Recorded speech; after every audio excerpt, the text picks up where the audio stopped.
Você sabia que a escolha do sistema de PDV pode ser a diferença entre o sucesso e o fracasso do seu negócio? Vamos explorar como essa decisão pode impactar a gestão do seu comércio. Sou o Wilson, com mais de 10 anos de experiência na administração de um mercadinho de bairro e desenvolvedor de softwares para pequenos comércios há mais de 20 anos. Hoje vou compartilhar insights valiosos sobre a escolha do PDV ideal. Vamos discutir a importância de escolher o PDV certo e como isso pode transformar a forma como você gerencia seu negócio. Afinal de contas, o que é um PDV? PDV é um sistema de ponto de vendas, que refere-se ao local onde as transações comerciais são realizadas. Ele permite que clientes façam compras e comerciantes gerenciem vendas, facilitando o controle financeiro e a gestão de estoque, por exemplo. Quais são os benefícios ou as vantagens de um PDV? Um bom PDV ele oferece, dentre outras coisas, gestão de estoque eficiente, automatizando o controle e evitando falta ou acúmulo de produtos. Além disso, proporciona uma gestão financeira segura, registrando e acompanhando vendas em tempo real, o que facilita o controle financeiro, como a prestação de contas ou fechamento de caixa, e acelera vários processos. Existem dois tipos principais de PDVs, o PDV fiscal e o PDV não fiscal. O PDV fiscal é voltado para a emissão de documentos fiscais, como por exemplo o cupom fiscal ou a nota fiscal eletrônica. Já o PDV não fiscal geralmente é voltado para controles internos, em geral são bem mais simples e menos onerosos do que um sistema fiscal. E a escolha vai depender muito das necessidades específicas do seu negócio. No caso do PDV fiscal, algumas das vantagens são conformidade com a legislação, emissão de notas fiscais ou cupons fiscais, maior controle fiscal e redução de riscos de multas. Além disso, justamente por conta dessa rigorosidade, automaticamente existe uma automatização de transações que acaba minimizando os erros humanos e melhora a gestão de estoque, por exemplo, dentre várias outras vantagens. Em relação às desvantagens, geralmente estão vinculadas a custos mais altos, devido às necessidades de equipamentos específicos e manutenção, por conta de uma complexidade geralmente existente na configuração e no uso, muitas vezes demandando uma ou mais pessoas para operar o sistema e suporte específico de equipes externas. Os custos iniciais podem incluir software, impressoras fiscais e treinamentos da equipe. Quanto ao PDV não fiscal, algumas das vantagens são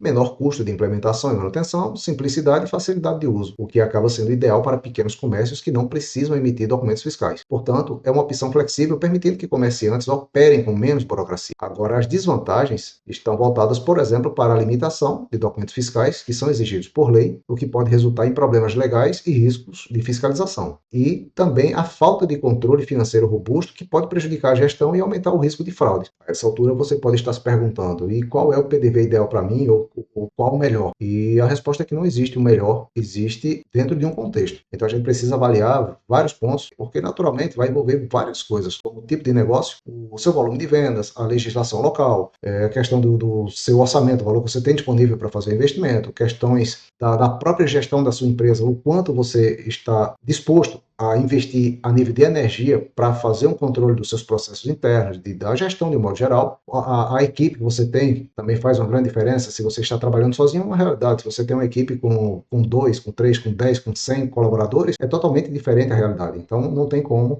a gente daqui definir um PDV que seja ideal para todo mundo. Então, a gente pode, por exemplo, analisar em relação ao seu tipo de negócio. Se você tem um modelo de negócio que vende produtos e ou serviços que exigem nota fiscal, um PDV fiscal é essencial. Um outro ponto que deve ser analisado, o seu volume de vendas. Você faz o quê? Uma venda por dia? 2? 100? 1000? Não sabe quantas, mas é um volume considerável? Isso tudo faz diferença, porque se você faz uma venda ou duas, pouquíssimas vendas com pouquíssimos itens, talvez não precise de um PDV. Uma anotação básica mesmo, no caderno, numa agenda, é suficiente para você ter seu controle e está tudo bem. Se começa a aumentar o nível, talvez uma planilha seja suficiente, uma planilha em Excel para você fazer seu controle. E se as vendas forem num ritmo muito maior, num volume maior, como em um mercadinho de bairro geralmente acontece, fica impraticável você usar planilhas. No início pode até te ajudar, mas no final depois fica muito confuso, muita informação espalhada, o que um PDV iria concentrar, iria entregar alguns relatórios, permitir fechamento de caixa e entregar vários outros controles, ou seja, várias funcionalidades específicas. Uma outra coisa que é importante ser levado em consideração é a legislação local. E aí o que a gente recomenda é que você procure um contador para poder lhe prestar informações relacionadas à legislação municipal, estadual e nacional. E assim você vai evitar algumas surpresas desagradáveis,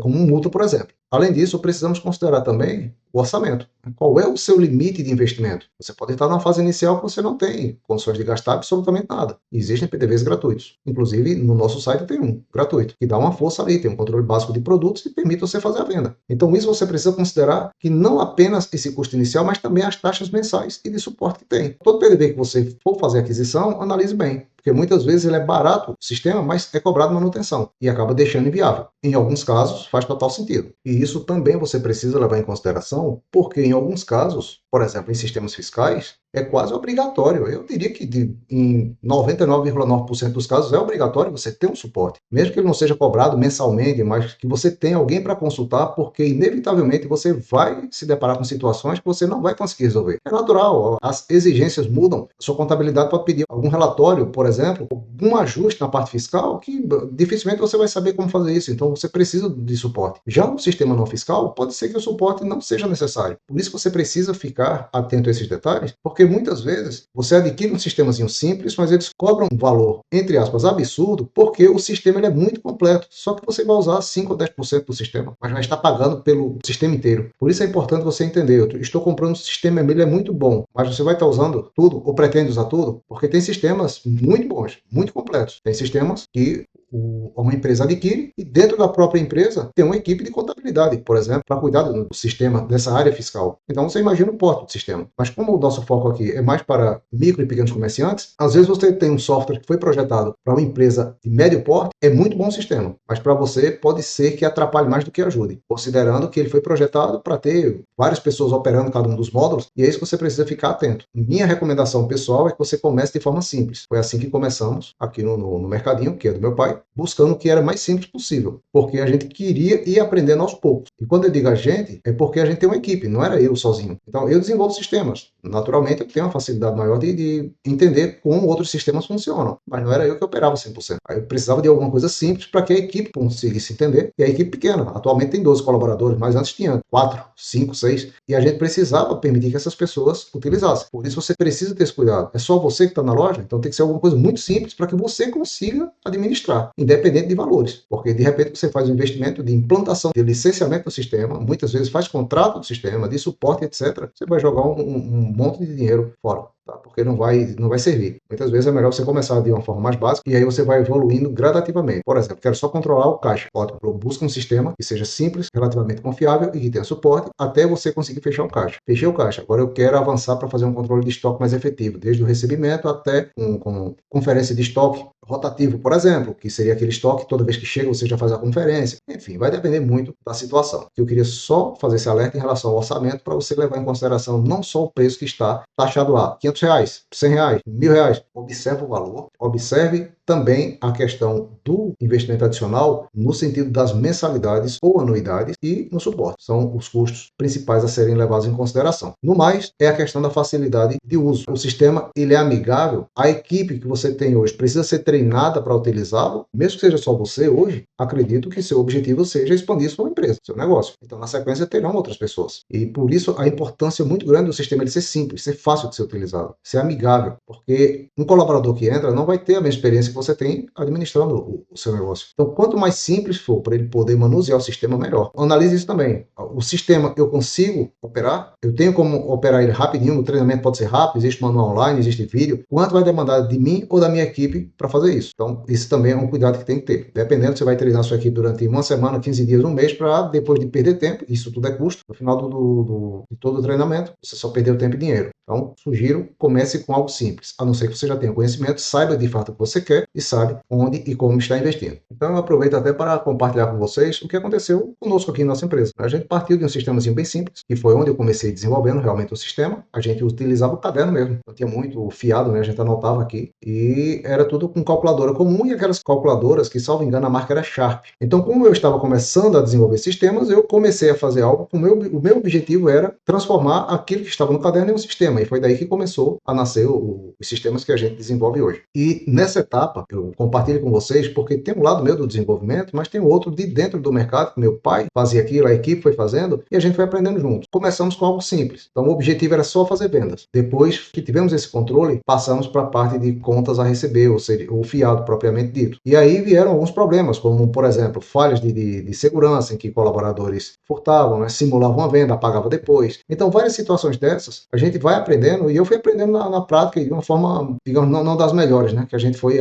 pagou por muitos erros aqui de um sistema próprio. Mas, por outro lado, me deu uma vantagem considerável porque eu comecei a entender de uma forma melhor quais eram as dores de outros empresários, por onde eles passavam e quais as brechas que eu não deveria deixar acontecer no sistema e o que realmente era relevante, o que os operadores ali reclamavam de dificuldade. Então, eu tentei focar muito na parte de simplicidade na hora do desenvolvimento. Então, começamos com esse sistemazinho bem simples, que foi evoluindo naturalmente, mas é como se a gente estivesse comprando novos sistemas, com o tempo fosse evoluindo o sistema, ou a gente foi mudando de, digamos assim, de nível, até que chegamos hoje a um sistema totalmente fiscal, embora o nosso seja um mercadinho de bairros de 280 metros quadrados. Mas ele atende super bem e é totalmente fiscal. Estamos hoje no lucro real, então tudo que entra ou sai é com nota fiscal ou cupom fiscal. Mas não fizemos isso de um dia para o outro, exijam um conhecimento considerável. Temos pelo menos 3 pessoas dedicadas só para alimentar e operar esse sistema. Então, por isso que hoje eu tenho uma visão considerável, né? Desde um sistema bem básico até um sistema bem complexo. Por isso que eu estou querendo passar um pouco da experiência para ajudar vocês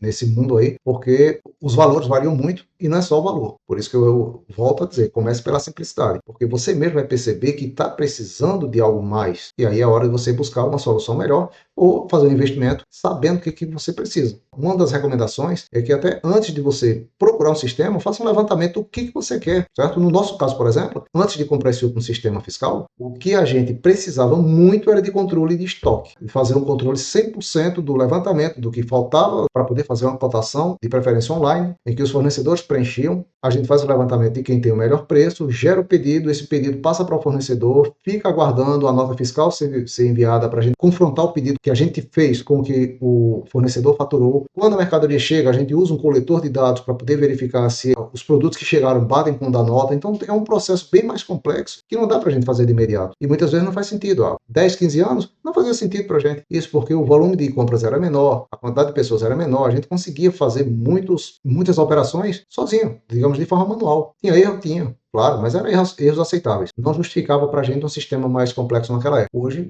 inverteu a situação. Pela rotina que a gente tem hoje, não faz sentido a gente estar com um sistema muito simples, porque aí ele vai deixar de fora muitos processos que hoje a gente vê como importante e investe nele. É um valor elevado, mas acaba se pagando por esse controle que é feito e vários outros. Por isso que, anteriormente, eu mencionei para vocês que não existe um software perfeito. Você precisa identificar o seu momento, quais são as suas necessidades e encontrar o melhor custo-benefício aí para atender sua necessidade nesse momento e nessa fase da sua empresa. Acredito que você agora está com a visão bem mais clara e deve estar óbvio para você que não é simplesmente comprar um sistema qualquer ou copiar de qualquer outra empresa, porque você viu o concorrente utilizando, você vai lá e compra o sistema do mesmo e vai dar tudo certo. Existem vários fatores, várias variáveis envolvidas e o impacto é significativo no seu fluxo de caixa, na experiência do cliente, na experiência da equipe, na condução do seu negócio. Por isso que precisa ser pensado. É algo que você vai literalmente deixar seu negócio apoiado num sistema desse. E aí entram várias outras particularidades, questão de backup, se você está fazendo para não perder tudo, começar do zero,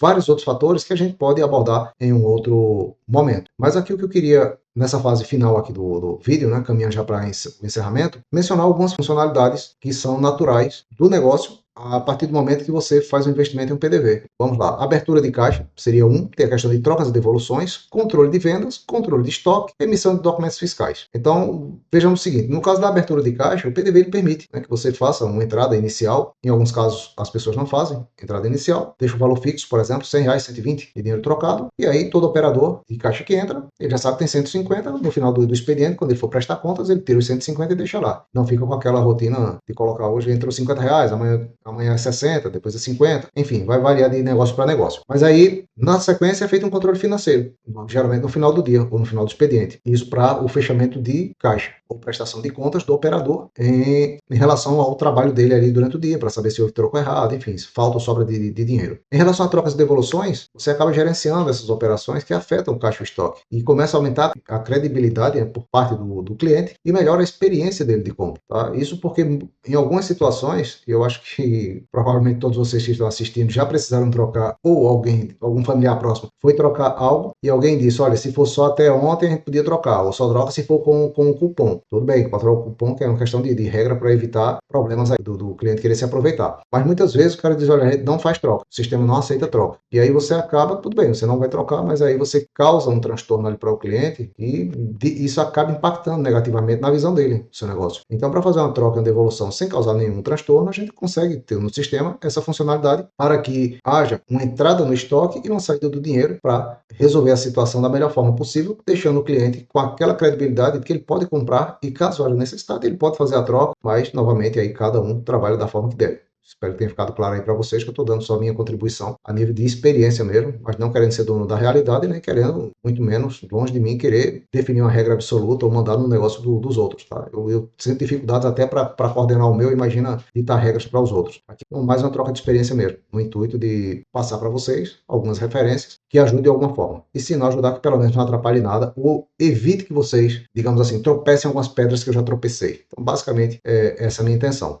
Tá? Só dessa contribuição. Pegando outro ponto, né? Falamos de abertura de caixa, trocas e devoluções. Terceiro ponto, controle de vendas. Você vai poder registrar detalhadamente as vendas, ou o operador vai fazer isso, né? Isso vai permitir a geração de relatórios, eventualmente até promoções e tomadas de decisões baseadas nesses relatórios. O que está vendendo mais ou menos, quais os horários do dia que tem mais ou menos movimentação, itens que estão há muito tempo sem vender, itens que entraram no estoque e não foram para a prateleira ainda. Então, são várias situações que você acaba tendo um controle maior quando você tem um PDV que, além das funcionalidades gerais, tem relatórios, tem várias informações adicionais e tudo criado de forma automática, né? Enquanto está sendo feita a venda, está sendo dado baixa no estoque, está sendo feito o controle financeiro, está sendo montado o relatório, enfim, entrega várias ferramentas. Outro ponto interessante é o controle de estoque, né? Que vai identificar ali produtos em alta ou baixa rotatividade, ajudando nessa gestão de compras e evitando algumas perdas e até evitando que você invista dinheiro em produtos que não giram, que você, de repente, até entende que o produto vendia bem, mas você acaba não acompanhando as mudanças que vão ocorrendo. Com a gente aqui acontece muito. Por conta do sistema, a gente acaba identificando e compra baseado na média. Né? Mas tem, por exemplo, uma água sanitária aqui, que era líder na região, a gente comprava muita água sanitária dessa e erramos muito no início, sem ter esse sistema que temos hoje. Na sequência, a gente começou a avaliar que outra marca, que a gente entendia como secundária, começou a vender mais. Houve uma mudança. E como que a gente soube? Através das vendas, através dos relatórios. Porque se fosse se basear só pelo que a gente achava, iríamos continuar comprando dessa marca que eu falei inicialmente. Ou seja, iria investir dinheiro no que está vendendo menos e deixando da ruptura ou falta nessa que hoje vende mais. Então, a dinâmica de mercado muda muito. No nosso caso é o mercadinho, então a gente tem uma quantidade, eu acho que hoje em torno de 4 a 6 mil itens no nosso mix. É impossível fazer uma análise aperfeiçoada disso sem um sistema. Por isso que eu disse, depende muito do seu negócio. Você tem 5 produtos, não se compara com o da gente, né? Tem 5 mil produtos. Então, para a gente é impraticável trabalhar sem um sistema. Já para outras situações, o sistema pode ser totalmente desprezível. E finalmente a gente tem a emissão de documentos fiscais. Né? Um bom PDV ele deve ser integrado para facilitar essa emissão de notas fiscais, garantindo a conformidade com a legislação. Mas isso se você realmente precisar emitir notas fiscais e aí na dúvida, consulte seu contador. Bom, finalmente, agradeço se você chegou até aqui. Acredito que as informações foram úteis. Fico grato pela atenção e reforço o lembrete de que você faça uma escolha do PDV certo para transformar a gestão do seu negócio. E se tiver dúvida, consulte um especialista para garantir que você está fazendo a melhor escolha. Se não tiver acesso ao especialista, consulte o vendedor do software que você está avaliando. Leve em considerações alguns desses pontos que eu mencionei. Levante as suas necessidades principais. Veja se o sistema atende. Peça para fazer uma demonstração gratuita. Não se comprometa antes, né? Peça fazer um teste gratuito para verificar, enfim, se informe melhor. E quando fizer esse investimento em um PDV, apesar, no caso de um PDV fiscal, ser maior inicialmente, pode resultar em uma gestão mais eficiente e segura a longo prazo. Tá? Então, tudo vai depender muito do contexto e eu acredito que as informações desse vídeo vão te deixar muito mais seguro para fazer uma escolha e uma aquisição mais acertada. E até perceber se de repente você errou na escolha a partir dessas informações que eu espero terem sido úteis. Tá? Muito obrigado, até a próxima.